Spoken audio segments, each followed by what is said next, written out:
Olá, pessoal! Nossa aula hoje, dando continuidade à aula anterior, é para falar sobre dissertação e textos dissertativos. Por quê? Este é o texto, o tipo de texto que prevalece no universo jurídico, nas principais peças jurídicas. A gente está vindo de uma sequência de aulas em que a gente está falando sobre o como convencer por meio do texto escrito, né? E daquele texto que mais predomina no universo jurídico. Que texto é esse? A gente viu primeiro a tipologia textual, quais são os principais tipos de textos, quais são os tempos verbais que predominam nesses tipos textuais, e aí a gente partiu então para como escrever esse texto, tendo clareza e construindo cada parágrafo do texto, ok? A partir daí, a gente vai trabalhar agora especificamente, principalmente com a nossa aula anterior, que vocês têm aí o vídeo, sobre o tipo de texto dissertativo argumentativo. No mundo, esse tipo de texto dissertativo, mais o tipo de texto argumentativo, ele tomou o nome de texto dissertativo argumentativo. Vide, por exemplo, a redação do Enem. Né? Quando a gente vai pensar numa redação de Enem ou numa redação de concurso, por exemplo, a nomenclatura que vem lá é escreva um texto dissertativo argumentativo. Por quê? Porque a gente já viu que esses dois textos, quais são os objetivos deles e que eles têm uma proximidade muito grande, certo? E um vai ser realmente dependente muito do outro. No universo jurídico, a gente percebe que esse é o tipo que mais predomina, porque o advogado, o operador do direito, ele tem como objetivo, primeiro, convencer o seu interlocutor, convencer alguém, que seja o juiz, que seja o cliente, que seja o seu colega de trabalho, que seja o seu aluno, ele tem por objetivo convencer esse interlocutor, certo? Daí, na aula anterior, a gente viu as principais características desse texto, então, dissertativo e argumentativo, como que ele predomina no universo jurídico, e para a aula de hoje é para a gente pensar alguns pontos principais, porque vocês, alunos, vão estar fazendo uma interpretação de textos, né? E aí, na aula anterior, né, que foi ontem, eu expliquei quais eram as características desse texto, e hoje a gente, então, vai fixar alguns pontos para que vocês tenham condições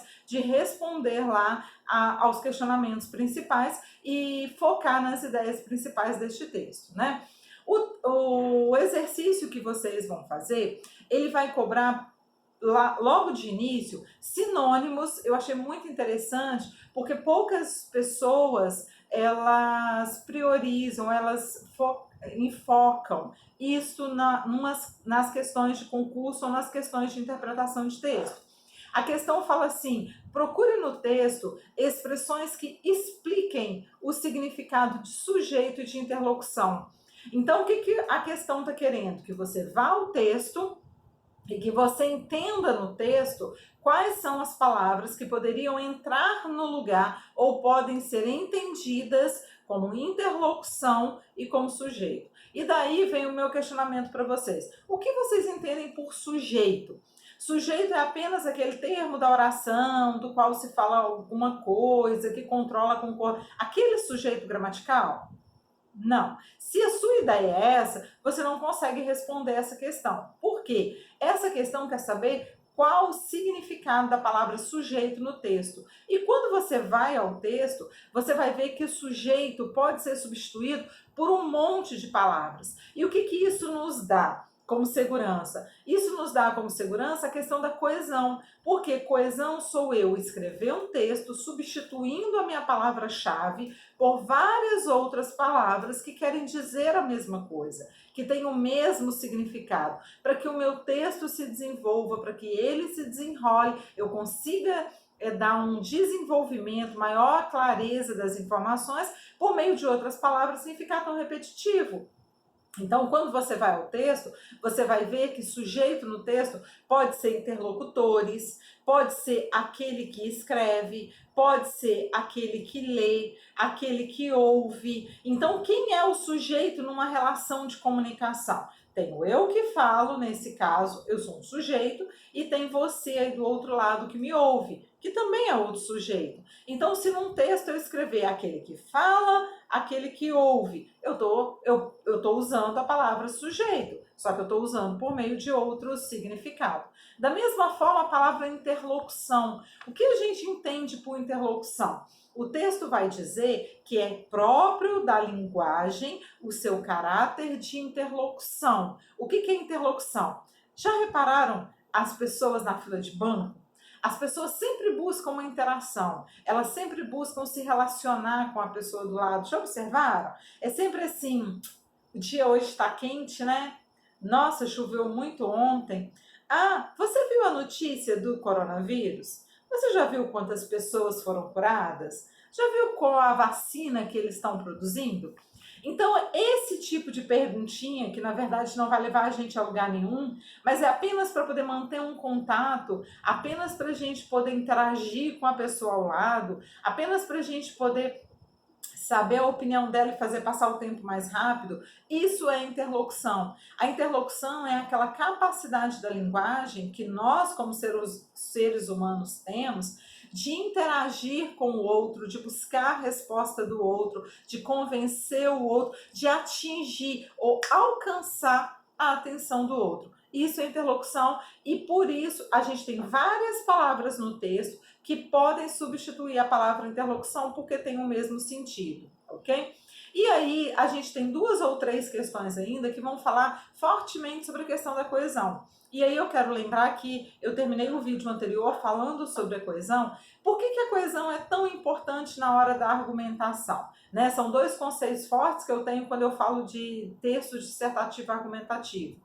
A argumentação ela está muito relacionada à coesão. Por quê? Porque a coesão é a manifestação da gramática, dos elementos gramaticais no texto. É quando eu utilizo um conectivo, é quando eu utilizo um advérbio, é quando eu faço uma retomada de um nome. A Kátia é professora de português, então eu tenho um nome, a Kátia. Eu posso substituir essa Kátia por um pronome, ela. Ela dá aula toda semana. Ela trabalha com o pessoal do direito. Esse ela entra no lugar da Kátia para dar seguimento ao texto, continuidade ao texto, não fazer o texto ficar tão repetitivo e dar um desenvolvimento a ele. Isso é coesão.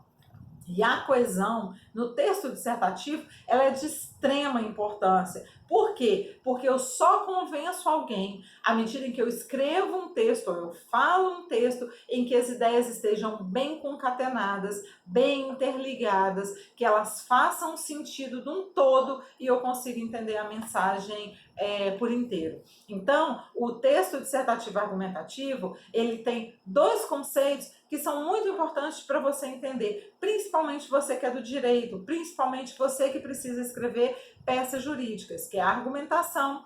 Todo texto dissertativo argumentativo ele tem por objetivo argumentar. E a argumentação é feita, nós falamos sobre isso no vídeo anterior, é feita com base em argumentos sustentados em informações, dados, exemplos, estatísticas que estão por aí circulando no mundo. Ok? Então, isso eu faço argumentação. E essa argumentação, ela só é bem interligada à medida em que eu uso a coesão, os elementos conectivos. E para isso, eu tenho mais 3 questões que falam sobre a argumentação. É importante a argumentação na elaboração dos textos escritos? Lógico que é. Por quê? Porque essa argumentação é que ela vai convencer melhor. E no texto escrito eu não tenho isso aqui. Opa! Ei, gente! Eu não tenho esses elementos extratextuais que facilitam o entendimento. Eu não estou vendo aqui a fisionomia de cada um de vocês para eu poder mudar o rumo da minha fala, disso que eu estou dizendo aqui, da minha argumentação. No texto escrito, eu preciso deixar muito mais clara essa minha informação, porque quando vocês forem assistir essa aula ou forem ler o texto, você precisa entender exatamente a ideia que está aqui na minha cabeça e o objetivo que eu propus para essa minha aula hoje, ok? E além disso, o texto vai falar muito sobre a questão da argumentação e da coesão. Elas se relacionam? Sim, elas se relacionam, né? E também pede para você discutir esta fala. É próprio da linguagem o seu caráter de interlocução. Com as informações que eu já dei aqui, você tem condição de escrever a respeito disso. É próprio, nós somos seres humanos e a linguagem ela é própria do ser humano. A gente usa essa linguagem para vender, a gente utiliza essa linguagem para conquistar o nosso cliente, né? Vamos pensar, nessa época de pandemia, o comércio foi fechado, muita gente migrou para o online. Como que as pessoas pensam comigo? As pessoas estão presas em casa, né? Elas não têm por que vestir uma roupa nova, porque eu não vou a um evento, eu não tenho nenhum compromisso marcado, eu não tenho nada social para eu poder fazer. Qual o motivo que eu teria de vestir uma roupa nova ou comprar uma roupa nova? Quem está migrando para o online, que não tinha serviço online, por exemplo, loja de roupa, sapato, móveis, como é que ela faz para poder atingir esse cliente? Pela linguagem, seja a linguagem escrita, seja a linguagem falada, ela precisa usar os termos certos, ela precisa usar um vocabulário adequado, ela precisa tocar as pessoas, o consumidor, para que ela continue vendendo. Senão ela vai perder espaço. O mundo da internet é um mundo enorme, é um mundo que tem muito espaço, mas quem está vendendo só vai conseguir espaço nesse mundo se falar a linguagem de quem está confinado em casa do outro lado. Se não conseguir atingir essa linguagem, tocar o coração e tocar a mente e ganhar a atenção, ele não vai conseguir escrever um texto convincente, um texto persuasivo que atraia esse cliente para poder convencer a comprá-lo, a comprar uma roupa. É possível ele comprar uma roupa? Claro que é. Só dizer as palavras certas que aquela pessoa que está confinada queira ouvir, né? Além disso, o texto vai perguntar também sobre a questão da coerência. A coerência é muito importante porque, à medida em que eu me preocupo com a coesão, a minha intenção é que esse texto construa uma totalidade de significados, ou seja coerente.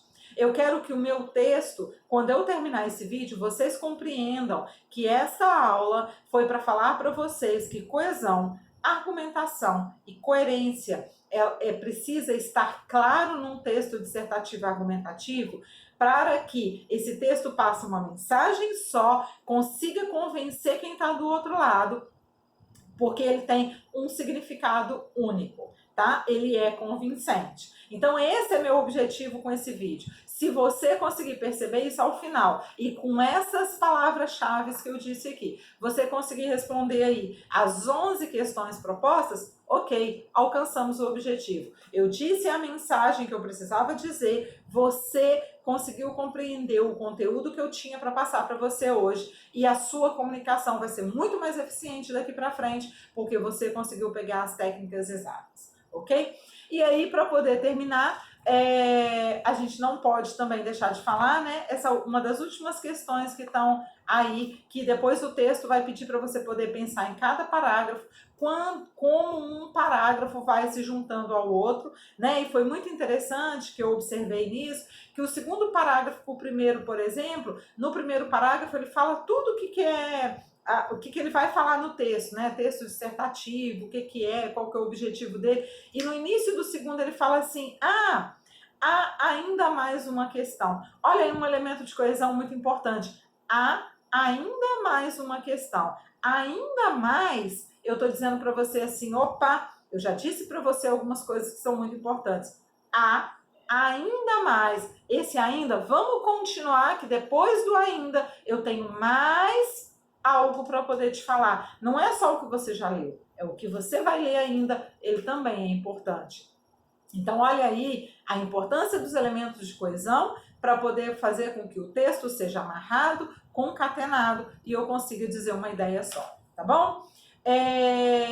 Só queria então terminar dizendo para você que a linguagem é um jogo de informações entre os interlocutores, entre mim, que estou aqui passando a mensagem, e entre vocês que estão aí do lado ouvindo essa informação, na tentativa de que o seu texto fique um pouco mais convincente, ok? Essa foi a nossa aula de hoje. Nos vemos no próximo vídeo, dando aí continuidade ao nosso planejamento. Um beijo grande para todo mundo que está aí confinado em casa. Cuide da sua saúde física, da sua saúde emocional e não deixe de estudar, tá bom? Isso é muito importante. Um abraço grande.